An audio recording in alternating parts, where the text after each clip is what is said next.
You make these plans and you have to adapt as you go along. So I don't think it's anything wrong with doing it. It's just kind of like how you spend your time during the day. And that's how buying the walking pad, using the standing desk more. It's like I haven't gone to the gym, but the amount of time during the day that I've been sedentary has gone down. So it's not like I'm not going to the gym and not doing anything else. It's that some of the time that I spend during the day is now focused on other things. And my body needs to adapt to have me be standing a lot of the time or walking. Because I believe it's kind of weird with the calorie science because it comes down to how much you weigh, your height, like how much muscle you have, how much fat that you have. But I think it comes down to like 0.15 extra calories between standing and sitting each minute burned. So an extra 0.15 for each minute. So I can't do the math in my head for that, but it's definitely a lot more calories burned throughout the day between sitting and standing. And then you add in the walking on top of it. So 10,000 steps, which is a pretty good goal for a lot of people. At the mile per hour that I do is just 1 mile per hour on the walking pad, comes out to be about 2 hours. So I used to be a really big physical book guy, but now with like trying to find something to do when I'm walking, I stand my iPad up like right here and I'm just like, so, standing over top of it, posture's killing, like terrible posture, whatever. We'll fix it some other time, but that's kind of become some way so I can get reading in as well as walking. And I did finish, I think I've had my second or my third book finished this year because I don't remember if I started Fairy Tale before the end of the year, but I think I started in January. So I've got 3 books down this year. It's not that it's a goal of mine to finish a certain amount of books, but more or less that I'm spending more time reading than I would be watching TikToks or YouTube videos. And also like TikTok has taken over a lot of my time, kind of killed my productivity, but I don't care so much about my work and what I do, so I don't want to be as effective as I possibly can.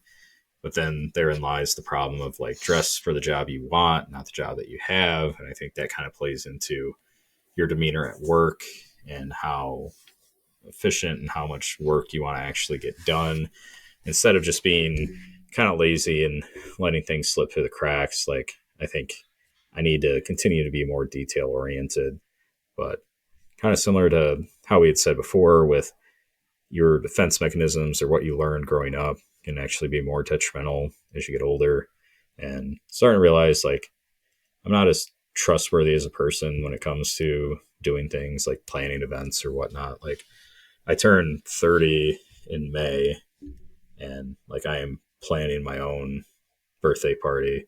The golf trip that we take every year is planned by me. Like there's a lot of things that I do. I showed up to the party on Saturday and like I'm also such a fucking observant person, dude. It annoys the shit out of me, but I show up and it's like we don't have any like actual food. Like we have dessert stuff and like dips. So I'm just ordering pizza and that's $60 just like gone to order this pizza. But I don't know. I mean, it's like trying to be more present, but instead of being overstimulated with video games, YouTube, like whatever else I'm doing, once work gets done, I'm like overstimulating myself just during the day, trying to pay more attention, be more present, having to understand like more of what people are asking me to do while I'm at work, taking time to actually give out responses and then paying attention like around my friends and everything. So yeah, it's always an adjustment. As much as you don't want it to be, I just don't want to be one of the people that are just stagnant. And especially with the current job market, the AI stuff, you really need to be able to adapt. And it's tough for a lot of people right now that have been trying to do these things, still can't find a job, but just kind of be on the forefront of anything, I guess, and trying to be proactive about learning as much as you can as you're still working and having other shit to deal with every day. Yeah, I talked about this with a friend last night. who's kind of in a similar situation, although they are they've been unemployed for 10 months, and then he just started working or at an not an LA Fitness, Lifetime Fit. He started working at Lifetime Fitness as a concierge. I mean, a gym membership there, at least in Michigan, is like $200.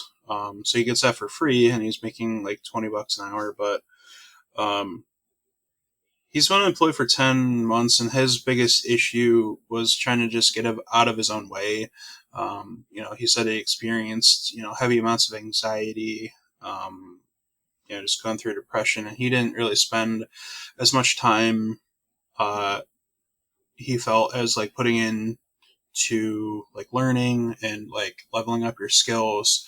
Um, but I think a lot of that had to do just with just depression, because I went through the same thing when I was unemployed. Like I didn't really feel like doing anything. Like I was like, I feel like I'm good at what I do, but to be honest, there's always something new you can learn if you have a strong base, right? Like we went to school for like programs like JavaScript and React, where I really don't even use those necessarily on an everyday basis, but I think just practicing your fundamentals, and this goes for anything in life. I mean, form for like weightlifting, just working on the very foundational skills that you were taught will go a long way to be able to make versatile skill set. Um, I believe that in job, I believe that in life. So, um,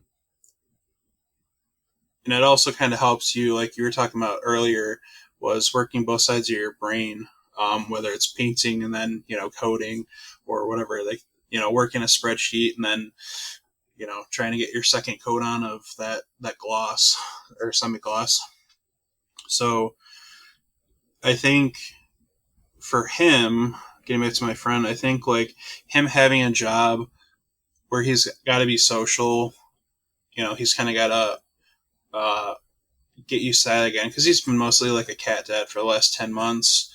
And I think for him, it was just like building momentum, really, getting a job where he's being social and he kind of has to be like out of his comfort zone. And that's going to like help him do like freelancing or just like learning new skills for coding, and he's bringing in revenue or an income in the meantime, not as much as nearly as he was making, but it's something to pay the bills. And then, you build up your skills on learning, and hopefully he'll be able to land, something a little bit better soon. But yeah, my Yeah. advice with him was just kind of just build on his foundation.